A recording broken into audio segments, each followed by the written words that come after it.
खै आज चाहिँ हामी चाहिँ माछा उठाल गरेको यसो उठाल गर्दा गर्दै गाईहरू यहाँ तल छन् गाइज गाईहरू तल छन् सबै देख्न सक्नुहुन्छ माछा उठाल गरेको अल्छी लागिरहेछ उठाल गर्न पनि त्यही चाहिँ हाम्रो चाहिँ वन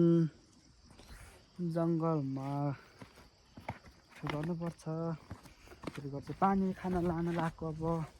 हामी पर पाउँछ त्यही भएर हो हेलो गाइज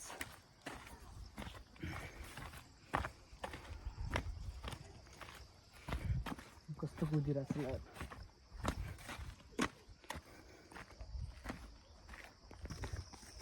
हेलो गाइज म चाहिँ गरेको